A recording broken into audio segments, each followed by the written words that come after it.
that you're born an Italian. If you want your life to be great, see that you're born an Italiano, and your life will be great.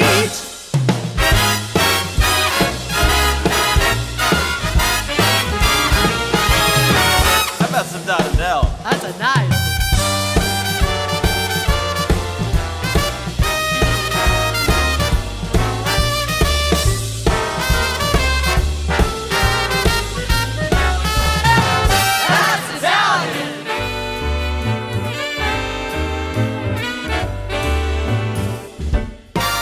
Hey there, Paisani, and welcome back to another episode of the Italian American Podcast. I'm John Viola, along with my partner in crime, the notorious P.O.B. Patrick O'Boyle, here at the corner of Mulberry and Grand Red Sauce Studio, the heart of Little What Italy. they can't see is you have spotlights now like the Manchurian. You sure do, yeah. I'm feeling now. You ever see like when people go years ago like the TV shows, the doctor shows, they put you on the gurney, Yes. and the lights would be over you. John That now is has that. those It's true. lights, but it could be also like an East German prison camp. We should get a photo like from up Spotlight. from under here to see all So this the stuff cameras because weren't enough, and I gotta have spotlights on me. It's very warm in here too. It's a real deal professional How am I gonna look at the situation. camera if I'm looking at the spotlights are freaking me out? I don't even know where to look sometimes, but I mean, I think we're It's like those mostly World on War II 5. movies when people are escaping prison camps. That's how I feel It like. feels like, Like you all know, those it is. 1960s movies. It's an adjustment. I was thinking about that. Technicolor and the GIs running out of the POW camp. This is what it must feel like. I thought about that today because It's so lights are so strong, I can't see over there. I'm like blinded.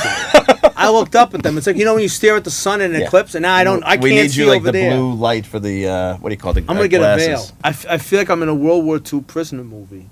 In Technicolor, where the GI would run out of the POW camp because you have lights all around Yeah, it. You know, it they're does. like, all we need is like German shepherds barking. Yeah, when the prison lights boom and they come on. And See, they think we're kidding. These are really horrible no. lights. I mean, this is new for all of us. I mean, none I of us can't have a even background see. in this. I can't even see over there because they're that strong. It's like I was- looking into the sun. Thinking about the differences that we are You brought this encountering on now. us. I know We I were did. fine. I know. You know what the We wild were thing we were is? fine. Everybody was happy. It's I left harder my to kazoo in edit. the office. I gotta find my kazoo. Yeah, I have a temporary kazoo for you. Yeah, if but you I want my real But yeah, kazoo. I know. It's You in my office now. paid It was for the- nice and happy. paid for the fella. best, right? I got a Stradivarius kazoo. You did. You sure did. I think they come from Buffalo, the best ones, right? No, Pennsylvania. Pennsylvania. Excuse me, Pennsylvania. But it's a big adjustment. This has been a Stephanie really. Longo. She would know.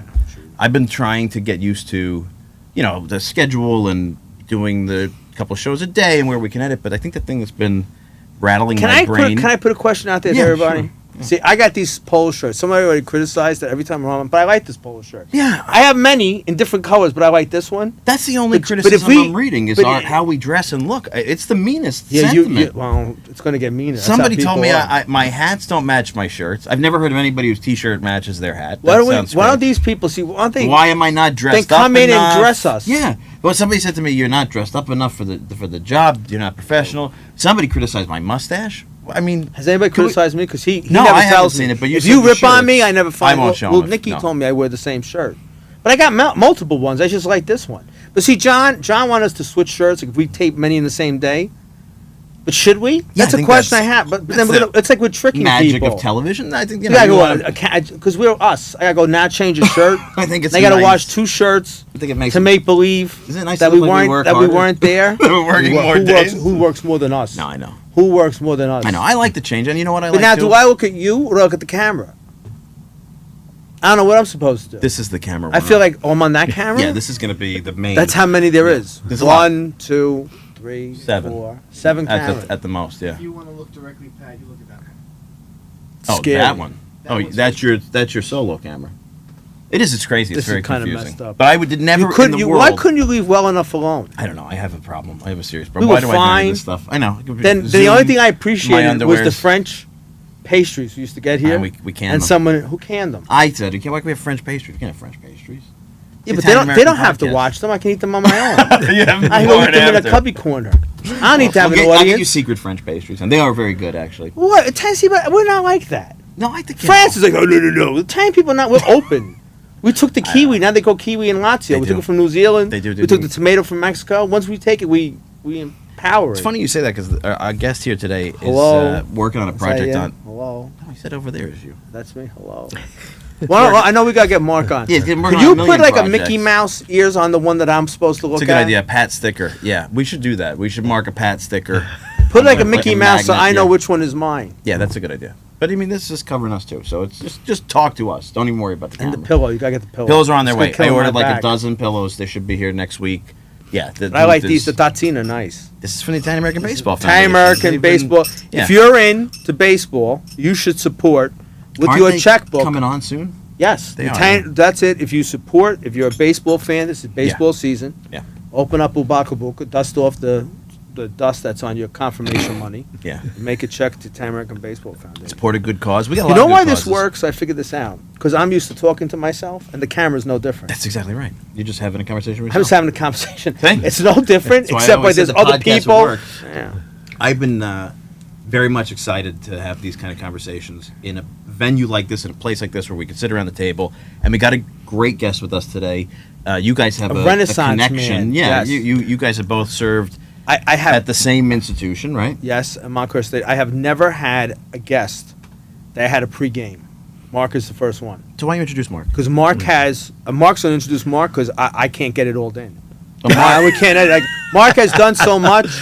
It's like Da Vinci. Like, That's are you going to work on the helicopter, the sculpture? But at his current iteration, I mean, Mark it's a Rotella lot. is the director of the Kosher Institute for Yes. Italian Experience in America at the College of Humanities and Sciences, Montclair State University, of which you're also Adjunct faculty. an adjunct faculty member. So, Mark, welcome to the Italian American Podcast. It's wonderful to have you. Thanks so much. This is a blast seeing you guys. Well, you I've known, we've met. We've interacted, I got to yeah. say, I love the look. I Thank don't you. know what anyone's complaining about because it's Italian like it's people casual. have to It's like- complain. yeah, exactly. They It's just like can't let if it you go. dress up, it becomes a little too stodgy. I mean, who's gonna take me seriously if I dress up? Unless I wore like a sharkskin suit, who's gonna take me seriously dressed up in here? This is not, Yeah. this is not the set of. Do you know what my mother said to me? I've never met... My mother said to me the other day, who doesn't watch this, you should act more Italian on the show. What is that supposed to mean? No. In other words, I said to my mother, we're us. Yeah. What does that mean, though? I don't, who don't know. knows? What does that mean? I don't though? know. My mother, my mother says things sometimes. I I don't know would what be they curious mean. as to where her criticism I comes mean, from. what is that supposed to be? But I mean, like that's. I said to my mother, we are who we are. Yeah, she'd be here like jarring tomatoes. Right, while I we mean, eat well, something you know. like, what, I don't know what we could possibly I would have do. wore shorts, but I thought it was cool because you always. I didn't want to come in with shorts because I know your shorts policy. No, it's, but you even know, it's kind of cool. whatever So makes you I think this comfortable. it's summer wear. Yeah, I feel very good about it. But I appreciate. Thank you very much. Yeah, I'm so glad to know because I almost wore shorts, but I decided to go. Yeah, I mean, with I the, only did. I would have yeah. wore if I knew that my legs were covered. I would have come in shorts because like 8,000 degrees outside. Though today's a little cool. I grew up with a grandfather who always told me, like, once you're a man, you don't wear shorts and stuff. But then global warming caught up to the fashion trends, and I can't not. They wear Yeah, shorts in yeah, Italy. yeah. They wear shorts in Italy now. Yeah. because it's There was a there was a time in That's Italy right, where that's shorts right. were unthinkable. Absolutely. That's right. When we first, were traveling there before, it's like that's how you tell you're an American is by wearing shorts. Yes, now, exactly. everyone, I can't tell the way anyone dresses now. It's weird in our lifetime, 40 years old, and been going to Italy since I was a kid, and how much Italy has globalized in such a short period. Yeah, Because even absolutely. through, Yeah. when I was still in college or just recently graduated, going like Italy was still to me much more Italy of the 80s and 90s. And then I remember seeing a girl in like big skater jeans and like plug earrings, and I thought to myself, "Oh, it must be an American," and it wasn't. It was an Italian girl, and I thought, "Wow, we're really the American kind of youth stuff is really catching up here," and it did. And then it just, in many cases, obliterated indigenous senses of fashion and propriety and things like that. Those Yeah. kind of rules, I think they're gone.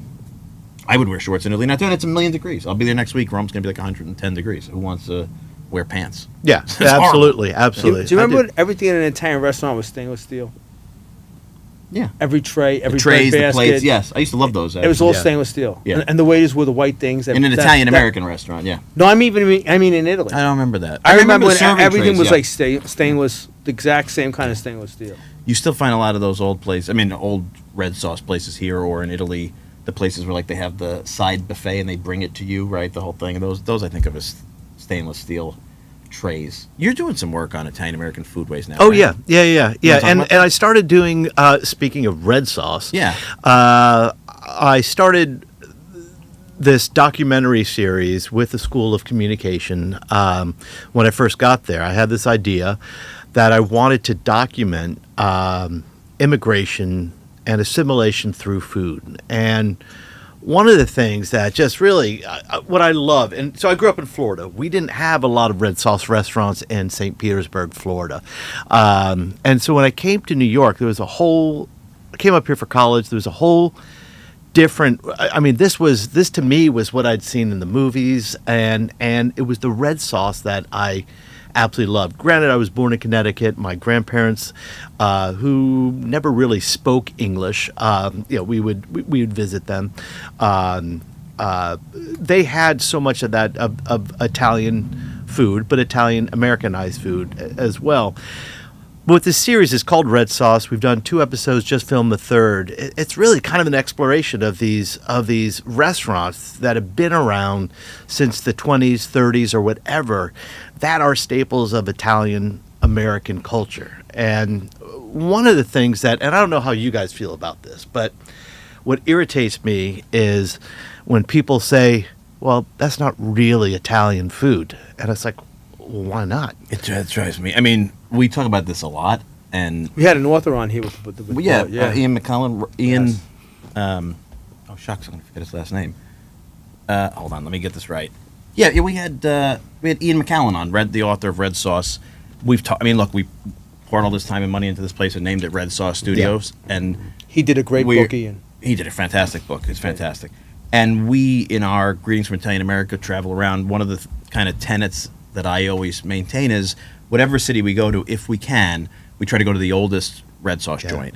And, we get a lot of criticism sometimes, particularly from Italy, about what's authentically Italian. But my point is exactly yours.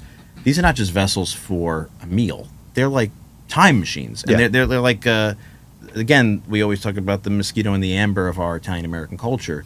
In many ways, those places are that amber, right? Yeah. So, to me, when a red sauce joint closes down, it's like a tragedy, right? It's like felling one of the red wood trees in California, because if you lose your favorite Italian restaurant that's maybe been open since the 90s, a comparable place for your palate is going to pop up, right? You're going to go find another place that you enjoy eating. But when you lose a place that multiple generations of your family has gone to, or families have gone to, with recipes from the 20s, you do lose a whole living, breathing part of our culture. I mean, I was at Bamonte's last night, and I'm sitting at the table talking to these people. I'm like, my family's been coming here since they opened, right? How do you replace that? Ever in my life ate at an Italian restaurant. Really? Yes. We did on super special occasions. Never. My grandmother liked to go for Chinese food, which happened once a year. If I either on my birthday or if I got at the end of my school year. But we went on. You want a good story? We were at a New Jersey Shore location. I'm not going to mention which town because they're going to know the restaurant. We had never gone before. We were staying there for a week, and someone convinced us to go to an Italian restaurant because my grandmother was super critical. She's like, I make it better. Why am I paying for food that I make better at home? So we went to this restaurant with a long line outside, and my grandmother had the lasagna. She thought it was phenomenal. It was Really? excellent, yes. So we went back like the next day, or like 2 days after, and the food was horrible. And my grandmother felt that she was somehow tricked. She was duped. She was duped. So as we walked out of the restaurant, she said to everybody on the long line out the door and around the corner that the food was terrible, go home. Don't go eat here, the food is horrible. We don't do any service to ourselves that way. We are very critical of You know, our the thing It I is think- true. It it's- is true. Yep, this is true. But the thing about the red sauce joints that I appreciate are the interiors. Yeah. There's you've taken me, there's so many of them that have gone under in the city of New York. Yeah. And you got me into going to them, we would go together. And some of the interiors were just They're stunning. time They were travel. fantastic. Well, look what you've created here. That's Look correct. at Carbone. Look, Yeah. and there is a resurgence in creating that world. Yeah. And to your point, it's not really a time capsule, but it is a time where when we think of going out to celebrate, when non-Italians go out to celebrate, where do you go? You go to an Italian restaurant. Let's go out to celebrate. Let's do that. And we see that from the big night, you know, and that. But one of the things that just irritates me a little bit about that sense of this is not Italian, even in Italy. In Calabria, where my family's from, they didn't have a pesto genovese until course. the 90s, maybe. And red sauce, you didn't have that up in the Veneto. You didn't have a Neapolitan sauce. So they've incorporated that. They've changed it. it's different. A pesto genovese is different in Calabria than it is Sure. in Genoa. So what is the difference between that and Italian food here, cooked with the ingredients we had here, or not we, but our parents, grandparents, and it can still be done well. It's not all heavy. It could be done really, really well. And You that's done know what? really You well. know what Yeah. I think Italy. and just delicious. To me, it's the ultimate comfort food. It's my soul yeah. food. Yeah. I was kind of, and I don't want to say intimidated, but maybe that's the right word. And you know, because Italians from Italy just come like vultures. They eat you up, and this is not authentic and everything else. And St. Louis has a fried ravioli, right? And that's like the Yes. epitome. You would think that's the epitome of the Americanized, bastardized Italian cuisine. You know, deep frying. Right. Yeah. Then I saw there's places in Italy that deep fry raviolis. Yeah. I mean, think about like And that of course, in changed my Naples, whole in Naples, mind. right? Exactly. Yeah. And I was like, It's coming from somewhere. right, it's coming from something. The Yeah. big thing is someone went off to me about how in Italy you never have chicken over pasta. There's no such thing as a chicken sauce. It doesn't exist. And all Yeah. that stuff. And the town of Alberona in Foggia on special occasions cooks chicken in tomato sauce and dresses the pasta. They put it in the ragu, the chicken gravy, whatever you want to call it, the chicken. I said to myself, Italy has an exception for every rule. Yeah. So you really can't generalize anything. Right. It's Yeah. like there's Yeah, people who, so everybody, there's some everybody town that poo-poos does this. spaghetti and meatballs and spaghetti and It's- meatballs. And like there are multiple towns in Italy where that is served. It's a normal thing. Yeah. Yep. You know. Yeah. It's not for everybody. It's not part of the national No. pantheon of cuisine, but it's there. Again, it's a regional thing. It's depending to your point in towns. It's specific to towns. Yeah. So what's your vision with this project? Because I mean, you have to understand, this podcast, books and food are the two things we have most of our guests on, right? They're probably like 50% or more Yeah, I would of think. our episodes. What is, I know this is a heart project for you, right? Passion about. Yeah. What's special about this project that you're anticipating? What is the impact it's going to have? How do you see it functioning? What do you see it doing? So this is part of a larger idea I had that I came in called the Italian American Foodways Project, and this is based on John T. Edge's Southern Foodways Alliance down at Oxford, Mississippi, down in Ole Miss, where he started this. I want to say maybe a couple decades ago now, where he talks, where he started this institution that traces the foodways throughout the South, from Africa, from everywhere, and this is what I want to have at Montclair State. So we started there. We're gonna hopefully have our first symposium in the spring, and the red sauce videos are kind of gearing up. It's kind of a precursor to this as part of this. But what it is for people to get together and like there's oral histories. People talk about the history of this. I think in ways like food, and we all know this, is the common denominator. I don't care what political background you are, where you come from in Italy. It's the conversation. It's you sit at a table. You can have a conversation. I don't care what politics. It's a national obsession. If you ask outside people what distinguishes us, it's the fact that we're always talking about food. Yeah. We do. That we sit at one, Yeah. You're at lunch discussing what we're going to have for dinner. Yeah, that is the a great hallmark. unifier. Yeah. I think that's Yeah. fair. North And to sit down south. at a table. You sit down at a communal table. It's like, you're taking communion with family. It's your own. This is what we're doing. Or friends. Sometimes we build. Our family is more than our just nuclear family. We create our own through friends. And you get together at a table. You share food. And I think this is the point. This is why people, when you think, let's go out for a celebratory night, let's go out to Italian. Yeah. I think that's what we tried to accomplish here, because when we came onto the podcast years ago, Pat and I and Rosella, it was an interview heavy show, mostly done in little recording studios, and we then added ourselves to the Dolores and Anthony combo. And a lot of the time, in the beginning, we were doing stuff together, so we would go to places, and sometimes we'd eat and talk. And while the audio might not have been the beneficiary of that, the conversation certainly was. Yeah. So for us, it was like the audience is okay with the clinking of glasses and us chewing on a piece of prosciutto or something every now and again. And if they didn't, if they didn't, they left, We right? So it care didn't matter, anyway. right? 'Cause but the conversation really got elevated by the fact. So Yeah. when we had this opportunity, the idea of like, let's put a table, let's make it as similar I to still that think as at Schools possible. Tomorrow we have no cookies or cake on the table. You're right. You are right. That's my fault. I actually went Did- over. Was that on the tape? What? I like the French croissants. Yeah, I know you like. The And they French got croissant. banned. I John wanted to get banned them. cookies. I just think we got to As a support. French- We as got to a- support Italian American Yeah, business. but I like the croissants. I know. You Almond-filled ones. You are a connoisseur of the best of the best. Yeah, You're not. sure. You're not It's in your- biased yeah, if yeah, it's sure. like a real Neapolitan, right?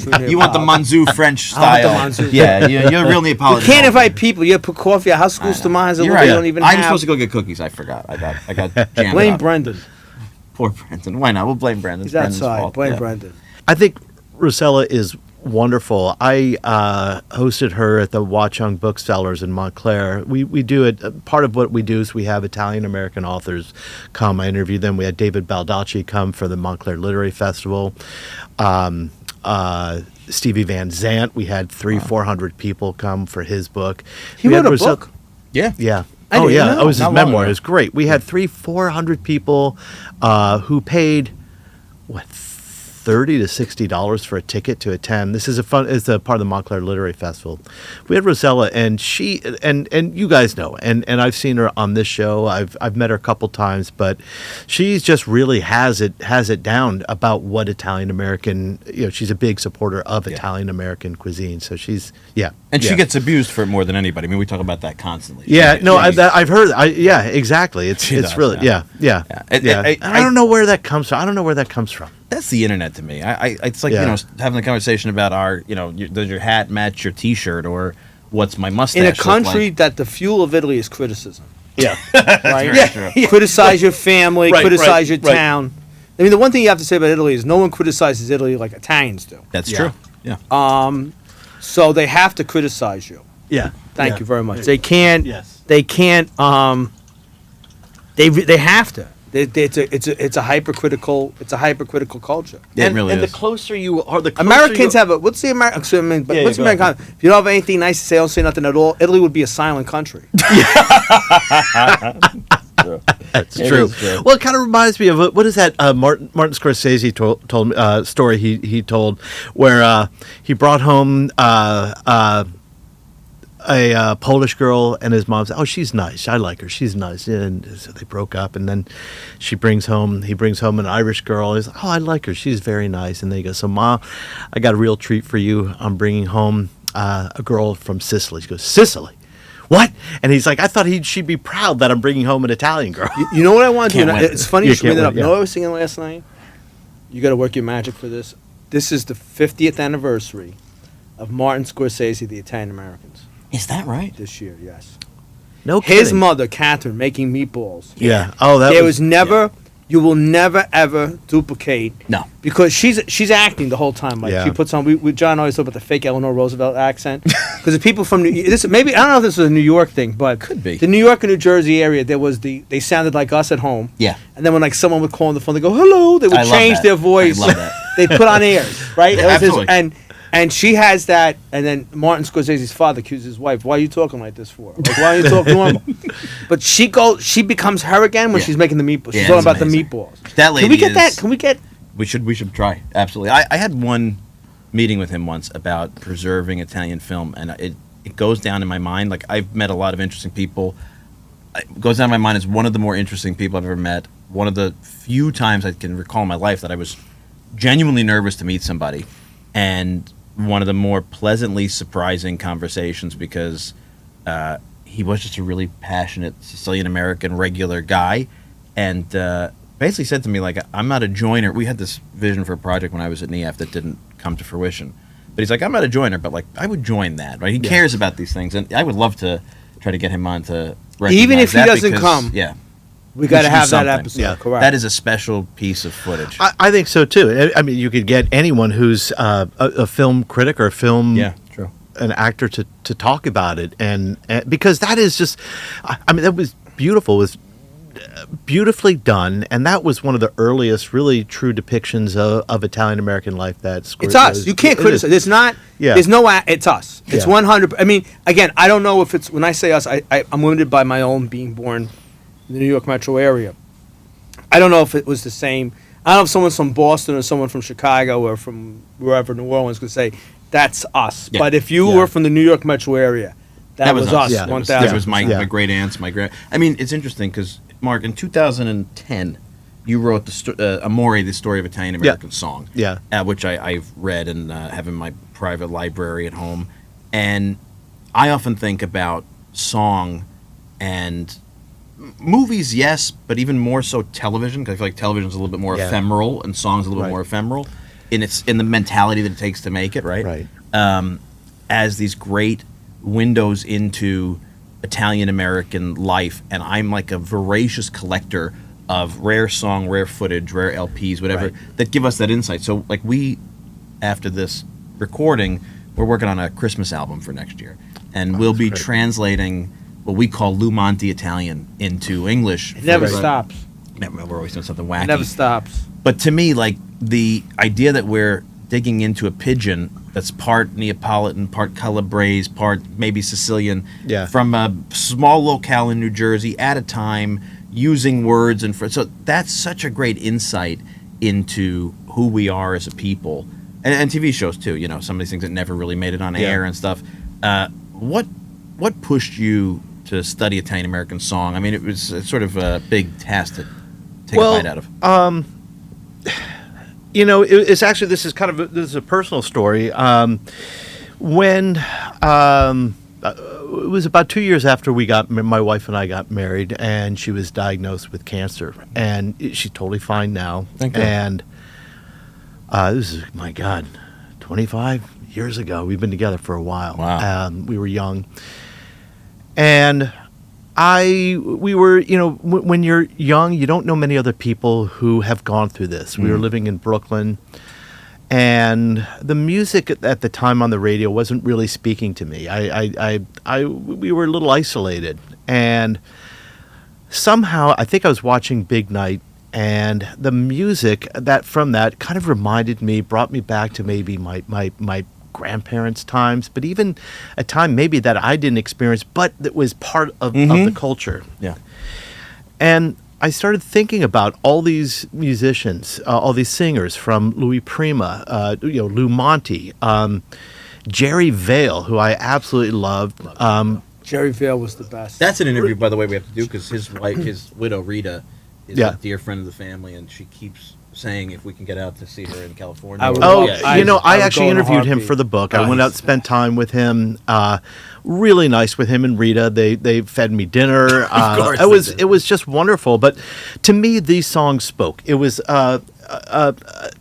something about these songs spoke to me. That it was a real yearning in so many of them. It was, I want to say, almost like truly heartfelt, like something earnest. And so while, my wife wasn't able to go out as much, she was tired from the treatment, from the chemo, so I would start cooking more and more. So this kind of dovetailed with that Italian. As I was listening to this, I would, listen to Connie Francis or something who's not Italian, but saying just Yeah, she great- is. Oh, she is. I'm sorry, not Connie Francis. Yeah, I'm sorry, Rosemary Clooney. Yes, right, Who? not- Sorry, obviously Connie Francis Yeah, yeah, is. yeah. We got real sorry. defensive. Yeah, no, it's like I'm sorry. The I'm sorry, 'cause I battlements. interviewed her. She's wonderful. I'm sorry, the Rosemary Clooney song. Did you interview her? Yeah, interviewed her. That would so be worth the Uh, trip to Florida. That was She hasn't really Yeah. come out. yeah. It's hard. Vic Damone, Tony Did you? Bennett. Did you victim? Wow, Yeah, you got them all. Yeah, Dion.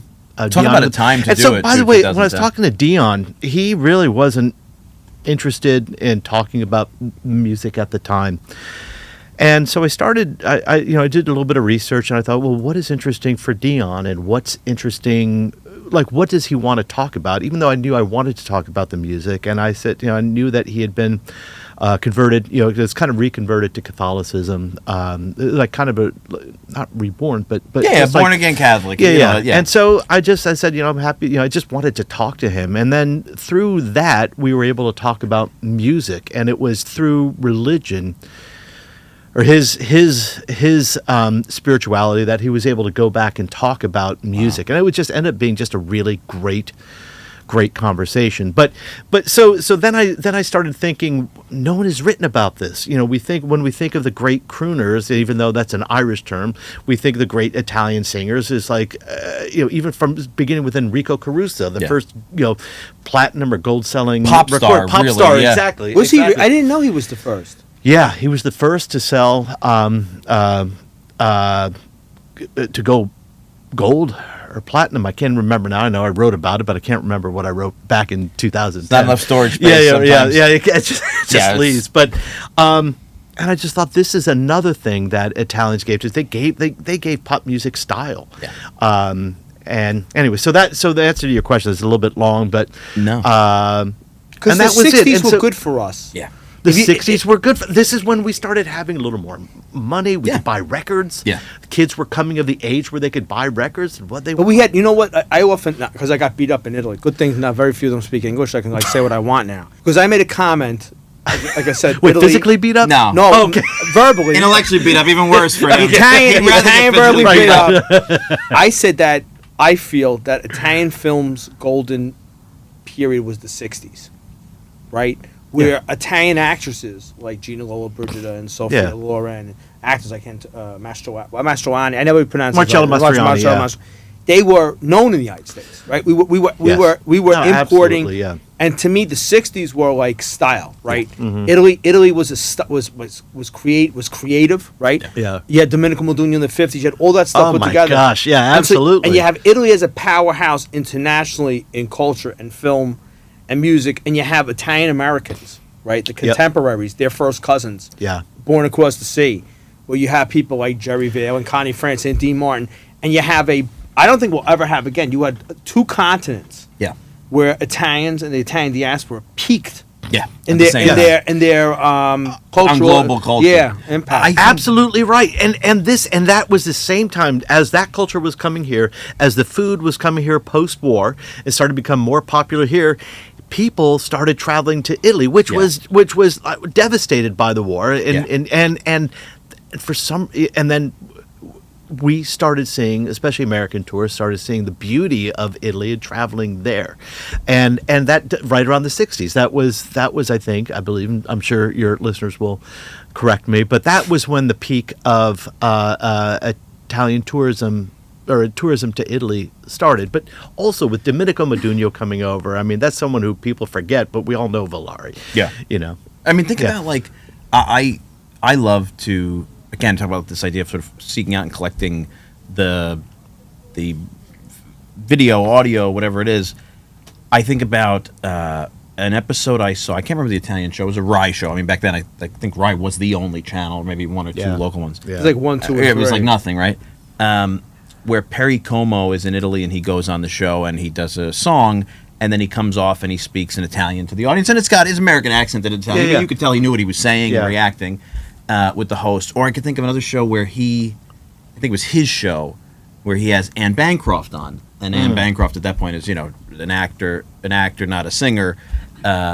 But they sing, I believe they sing Volare together. Yeah. And then they talk a little bit in Italian, and it's just very like in tribe. Yeah, and of course she's Italian. Ish, right. Yeah. I think She's Anna Maria Italiano Yeah, was her real yeah. name, yeah. But I think to myself, like, when I was at 40 years old, when I was growing up, I remember the first Latin Grammys, and I remember thinking to myself, like, Gosh, I don't. it was that to be 1998, 9 or something like that. Yeah. But I remember thinking to myself, I missed the boat of my own tribe in this. Like, had we been creating spin-off versions of mainstream stuff back then, it might have been the Italians who had their own, whatever. But we weren't. Because- It wasn't. It wasn't like that. It wasn't like different, that. but it was much less about marketing something. But my point being, I oftentimes thought of myself like, But I had been born just after the kind of peak, or just before the peak of all of that. I'm not trying to, but if you think I was somewhere recently, and Elvis Presley was singing like "O Sole Mio," right? Yeah.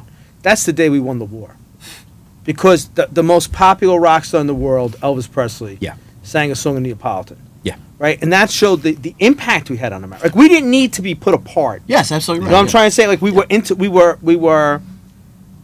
went from being other to kind of other, but integrated Yes, other. an You know, integrated like big oh, they're a little bit wacky and Yeah. they sing a lot. But I think the best example of that is Vincent Gardenia on All in the Family. Yeah.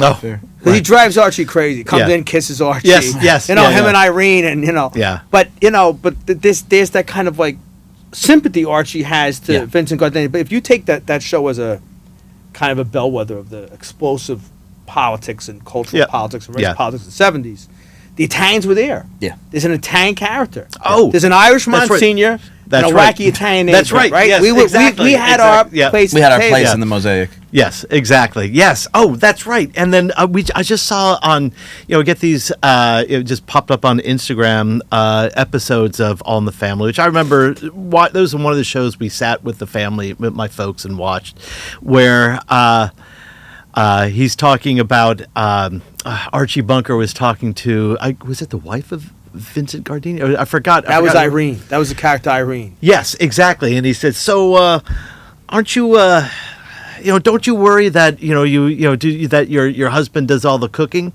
And she says, "No, what are you worried about?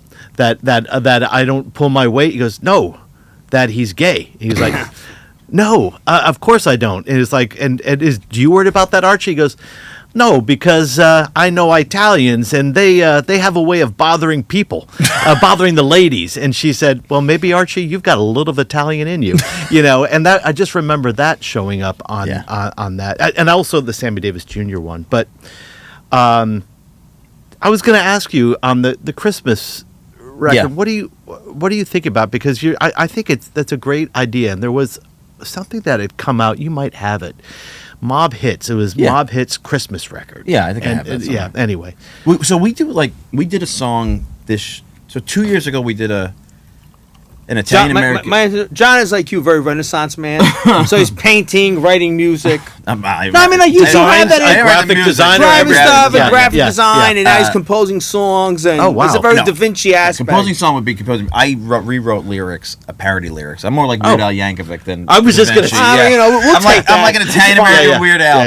Yeah, I 2 years ago we wanted to do something special for Christmas, so we rewrote "'Twas the Night Before Christmas" to be "'Twas the Feast of the Fishes," and it's just a poem about set to the same pentameter, whatever they call it.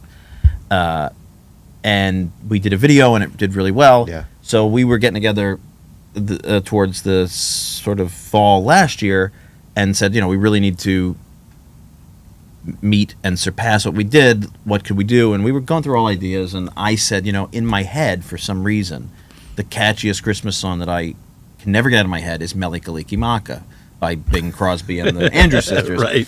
And That sounds like a disease. yeah, it does. And I, for some reason, over the years, it had just transformed into these like beginnings nebulous Italian American lyrics called "We All Say Buon Natale." So he was like, "That's what we should do because it is a song that sticks in your ear." Yeah. So he said, "Sit down, force yourself, write the lyrics," which we did, and we recorded them in a recording studio, and it was great, and we really sort of professionalized it, and we all had so much fun doing it, and the audience reaction was really good. So I said, we should do an Italian American Christmas album, because one of the other projects we've done, which is sort of a nonprofit project, is called yulepot.com, where instead of the Yule log like on WPIX in Christmas morning, we have 6.5 hours of a sauce pot boiling. Yeah, and it's all Italian American Christmas music or Italian. And that was sort of broad, right? So it was like, it could be regular Christmas songs sang by Dean Martin, or it could be Movene Natale by Renato Carusone, or it could be Dominic the Donkey, whatever. And people really like it, and it's been really popular. So I said, okay, let's find stuff that's not just sung by an Italian American, but again, stuff that gives you an insight into the Italian American experience. So songs written here in English, so like the Lou Monte songs, or Movene Natale and Dominic the Donkey, things like that. So we're compiling them now and coming up with our list. And then some of them will be parody songs and things like that. I'm getting nervous. Yeah, I know. None of us are singers, so it's a little bit nerve-wracking. It also seems to be like food. Some of those songs, like Dominic the Donkey, that even like the younger generation seems to know that. That's something that even when I talk to students, they know that song from there, and now they're like 3 generations removed from. But but you got to take it in the context of, because they're in the New York metro area. You're absolutely right.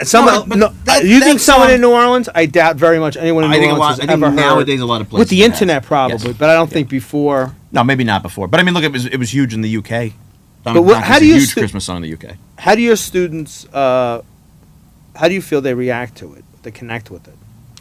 I think it's something that they especially, as we know at Montclair State, we have a pretty large population of Italian American students. We don't have like the actual numbers, but I teach creative writing, and in any given class, I have maybe 6 or 8 out of 19 who are Italian American. And they all just remember it fondly, just like their food is part of them, and they just kind of like, oh, I know that song. It's a goofy song, but it's kind of our song in ways. I mean, I love novelty music because I think again, like that's the idea of the ephemeral nature of stuff, right? Yeah. If you're gonna make a movie, you're gonna worry about the largest audience, and they got to have this and that, and right segments, and especially nowadays, it's all about studying how you market it. But if you're gonna do a song, you can miss on a song, right? Frank Sinatra had a ton of flops, B-sides, and things like that. So you can kind of swing and miss on a song or on a TV episode. So to me, those are the best chance to find the kind of gems of really inside the tribe stuff from that time. So like, Lou Monte's song Hootenanny Italian Style, and he's talking about Aunt Bessie and, grilling sausage and everybody's eating watermelon, and that was the party in the yard. Yeah. From the earliest memories I have in the early 80s. Right. So I think you get great insight in song But into real temporary mindsets. And I feel like we've said this many times before. Lou Monte was a bridge for first generation born Americans. So if you take it, his popularity wasn't so much with the people born in Italy. No. He was popular with the people born in 1890, 1900, 1910, 1920, who were the children of immigrants. Yeah. Because he served as a bridge. He kind of, they were Americans, but they were Americans with a background, with an Italian background that kind of colored them to themselves and to everybody else. That's why I think his songs, what did Washington say when he crossed the Delaware? And the punchlines in Italian, right? And the punchlines in a pidgin Italian, which they would have understood because the neighborhoods were made up of multiple different Italian regional languages. So that inner tribe, like they were American enough that they could get the song, but Italian enough that they would get the punchline when it was in pidgin and get the joke. I love that. I think that's a treasure. I think of do you think that your students have an impediment now because they don't get the punchline? Like they're not going to find me faccio no free. They're not going to have any idea what that means. I don't. Which means I'm cold. No, for the people out there who don't. Maybe that's. Faccio no free. Yeah. E tengo una fame. Faccio no free. E non tengo mutande. I'm cold. For the ones I'm cold. I'm cold. I'm hungry. I'm cold. I have no underwear on. Yeah. Which is kind of rhymes. Yeah. And put it in George Washington's mouth, of course. Right? George Washington saying he's cold and he has no. I mean, I just think of. And he's telling Martha there's no basta There's no basta vazul. Which was also a double entendre, a euphemism for if you can't figure it out, I can't help you. But that was another word that they would have all found funny that the word they used was basta vazul. When you think about it, it's pretty funny. Yeah. Which was a daily kind of a very common meal. Let me ask you about the other books that you've done. Yeah. Because just share with everybody. I mean, because you've been prolific in your work. Well, I've done a couple. I wrote the introduction to the reissue of the classic Christ Stopped at Eboli, and that was reissued a few years ago, maybe a little bit longer than that. That's an epic book. And so they asked me to write the introduction to that. But my first book was Stolen Figs and Other Adventures in Calabria, and this kind of came accidentally. My father, who sculpts, he was in Perugia. He would spend his summers in Perugia.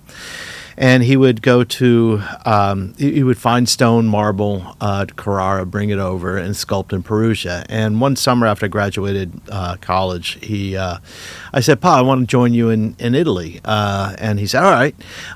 So what do you want to do? I said, well, I'll join you for a couple of weeks, and then we'll go to Calabria. He's like, why do you want to go to Calabria? I said, I want to see the family. He's like, they've all moved. They've all emigrated. They moved to the north. I said, all right, Pa, I'm going to go anyway. We were there. Bought train tickets, and I said, Pa, I'm going to go. He goes, all right, I'll go with you. And we went down from Perugia to Rome to Naples to Catanzaro Lido, back up to Gimigliano, or Catanzaro up to Gimigliano, the village. And we were walking around. Within 15 minutes, we walked into this store.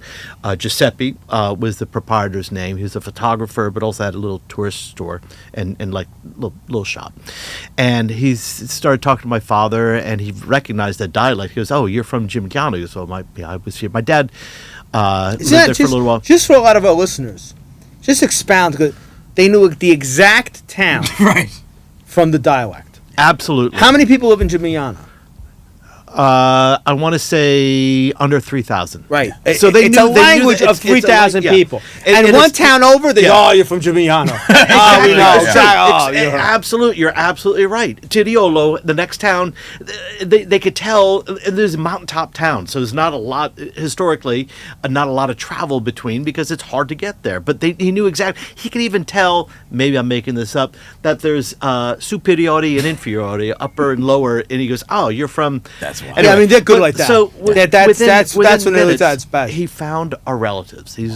And my aunt comes out, who is my dad's age, my dad's cousin, and she goes, "Fra 30 anni non scrive niente." Wow. And he said, "And you haven't written me either." So we go in. She calls out from the back balcony that we've got relatives from America, and we're talking, and all these people come over, and they had stories. They're sharing stories.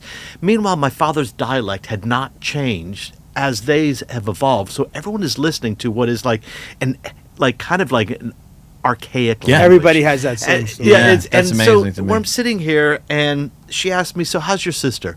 I said, "How do you know I have a sister?"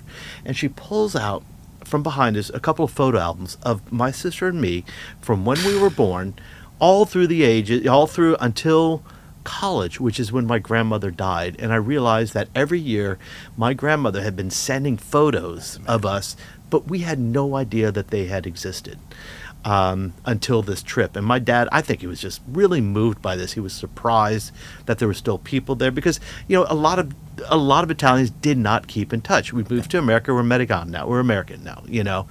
I think there's a lot of factor is illiteracy. Yeah. I mean, if we take like the first people who came. So they couldn't write. Yeah, I mean, if you Back take and forth. one of Totò's most famous movie skits is The Letter Writer. Mm-hmm. So illiterate people in Italy, to write to their relatives in America, will go to a letter writer. And same here. You're right. Same, You're right. yeah. You're So right. Exactly. the fact that I mean, I had a similar experience, and I've said this on the air before, but like most of my family in Italy, I knew 3 out of the 4 branches. My grandmother's branch in Palo del Colle outside of Bari, we didn't know. My grandmother's father had come over at 10. Yeah. Her mother was born here, although from the same towns. Anyway, long story short, we went over to find them. And through a bunch of misadventures, actually including figs, we ended up finding cousins that were my great-grandfather's cousins. My grandmother knew the names, so she was like, "Oh, yes, that's Anina." And here comes Anina. She's like 90. And we're having all these conversations, and very similarly, my grandmother, who was at that point like 80-something, had lost her and my grandfather's few wedding photos in a flood early on in their marriage. And this lady, Anina, pulled out their wedding photos that my great-grandparents had sent her, and she'd kept for 50-something years at that point, right? And it was so wild for me, having spent my professional life doing this stuff, to experience it like we always talk about with guests, and we encourage people to experience it. And like, to see this and to experience it myself, my grandmother, watch her, have something returned to her, and that tree kind of come back together, that branch. It was amazing. It changes your life. It really does. And it as you both are saying, is kind of the universal stories of us, second,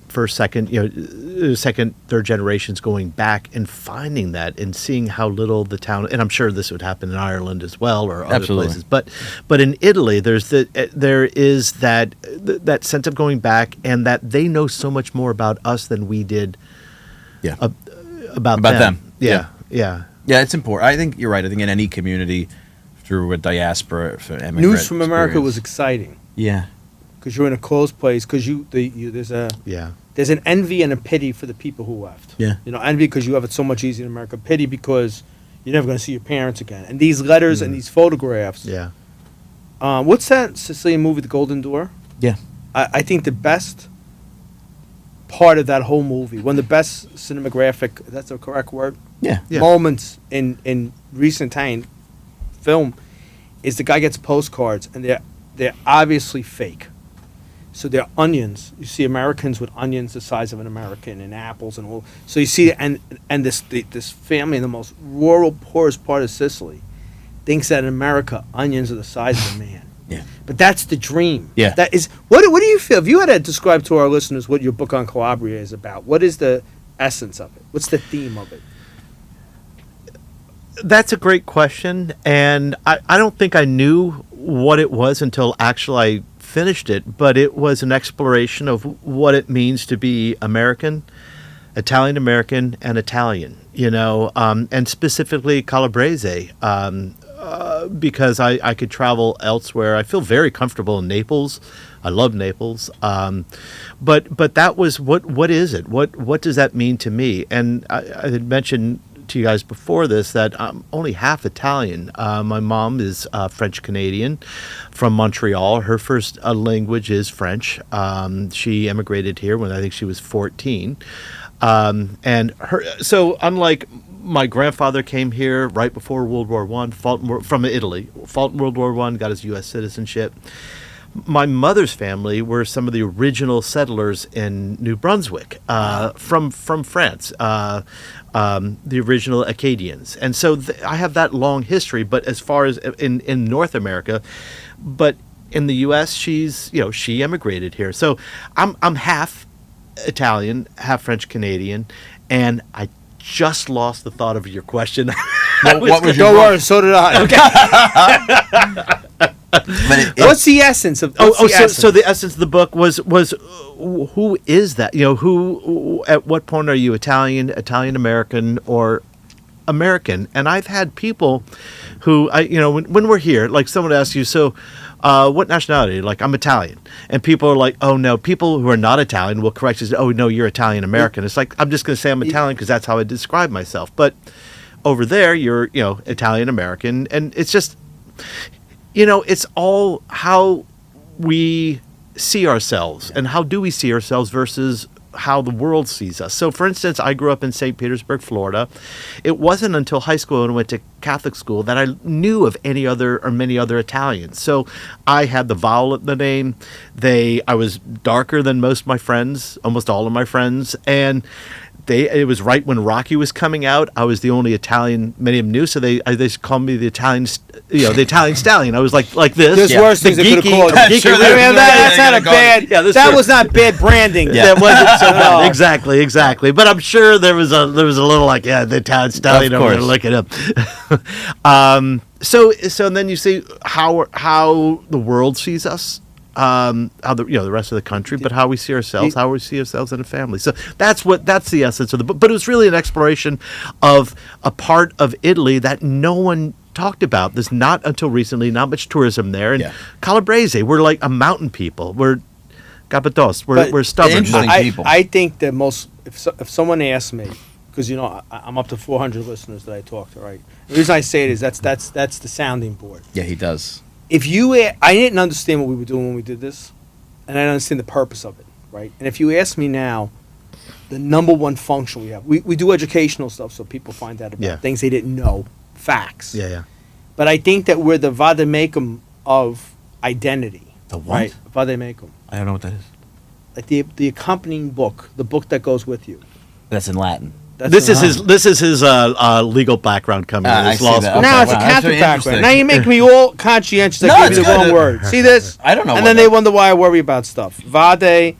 Let's look this up a minute. So vademecum, we could put this in, is a handbook or guide that is kept constantly at hand for consultation. This is from the dictionary, whatever. Yeah, The so dictionary. you're right. It's a Latin. very Vademecum, church. come with Yeah. me. Yeah, Like, go yeah, with yeah, me. yeah. But Yeah. the reason I say is that I think that every Italian institution, right? You work for an institution. You had like La Foglia, the newspaper, and you had El Progresso, and this is our moment now, right? And I feel that what we're hashing out is identity, because we have listeners who are 1/16th.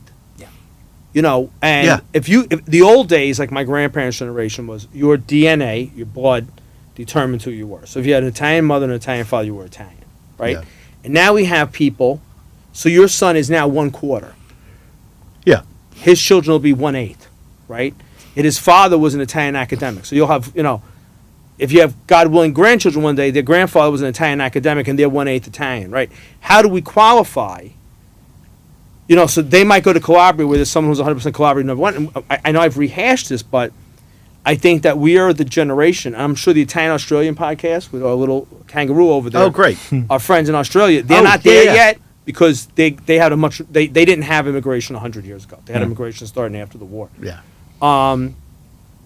We're going to be the tools that changes Italian from a blood type to a choice. Yeah. So it's going to be from a blood percentage to an elective identity. I think that is going to be. I think we're a resource for that. I resource for think that. because we also talk. There's also families of adoption. There's but Exactly. it's the culture in which you were raised. And Well, to your point, beyond the blood, it's part of the culture. And I'm seeing this with students who are not of Italian descent, who study Italian, who are passionate about things Italian. And they're not Italian, but they are part of this. They almost want to be Italian. It's an elective identity. I mean, Yeah. I always rehash whenever this conversation comes up. My time at NEF reading, I rarely read scholarship applications. Right. But somebody brought me one and was like, "You got to read this," and it was one of the best I've ever read, and it was made even better by the fact that the last sentence basically said, there's just such a passionate ode to this young man's Italian heritage, and he said it's even more important to me because I was adopted from South Korea when I was 6 or 8. I was just going to say and I remember that, thinking to yes. myself, this kid, you read this thing, you think, this kid really gets it. Yep. And it's an elective identity. I was in It's high school. Yeah. I met a kid who was adopted by an Italian American family who was Korean, and he was 100% Italian. So, but if you saw him, he spent a lifetime of proving to people he was, because he was obviously Not genetic, Italian. by genetics. genetics, Right. and they saw this Korean kid. Yep.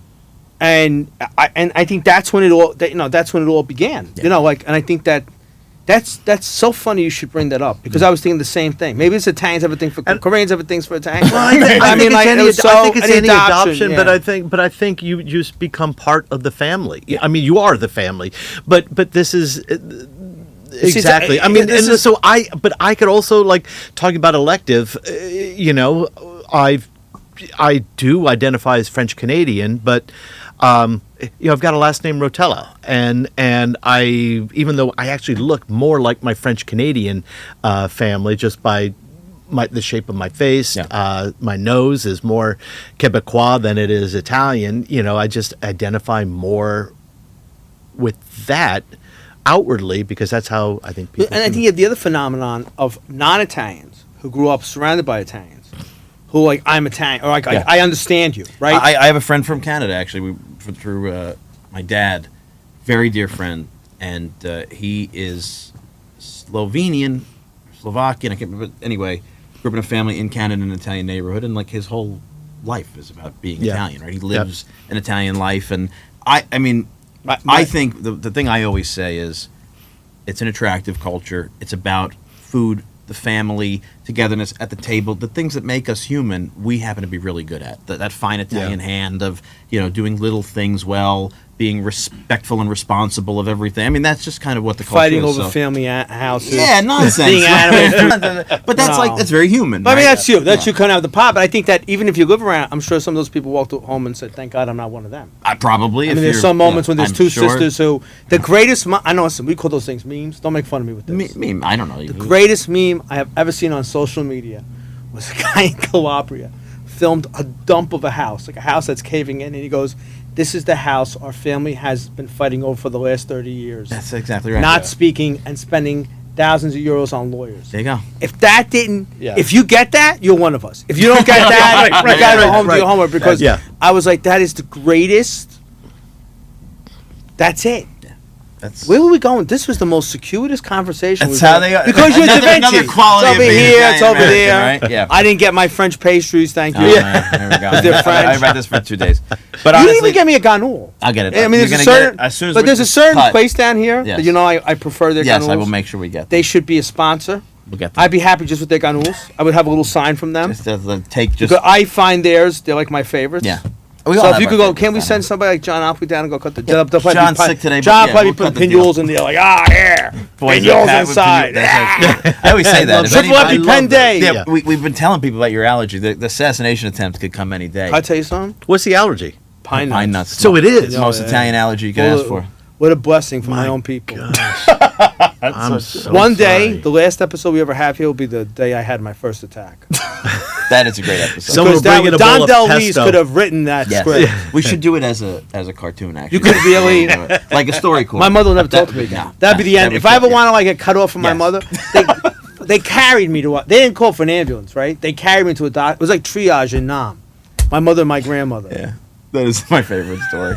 But it's a story for another day because we are out of Get time. Mark's book. Yes, Get all Mark's Mark's books. book. And Get the Coach Mark's Institute. book. Go into the the Coach Institute. We're going to link the Great. website on our show page. Plenty And we'll of link it. opportunities. We have a lot of other events, people and- too that we can Yeah. bring in from Culture. Yeah. Yeah, we'll do more. Round And table. come back anytime, Mark. This has been a lot of fun. I would love to. This a has been standing great. This is so invitation to much. our I table. appreciate it. This is a lot of And fun. your This is exciting good. event coming up in the spring. Yeah, so maybe we could talk about that once I get that. We'd Once love that maybe more we could do a solidified. little. We could do an I on-campus can't taping. actually if we could do that, that would be excellent. So Yeah, we're- that would be great. That's what we're here That for. would The be road that. again? That's in my. I didn't want to be presumptuous, No, but Yeah, I would love that. all right, good. Good. But you Nikki- got Nikki only on Boyle one made it condition. happen. Good. You got to write. You have to write an Italian version of On the Road Again. Happy to do it. Weird Al Yankovic strikes again. That's perfect. This has been a lot of fun. Mark, come back anytime. Everybody out there in Italian America, we hope you've enjoyed. There's a lot of great book recommendations from this wonderful guest. A lot that you can go see and do at the Coach Institute. And of course, you can come back here each and every week for conversations like this. Thanks for listening, and we will see you next week.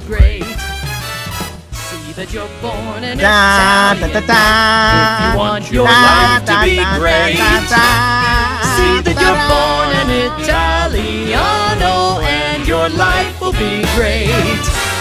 See that you're born an Italiano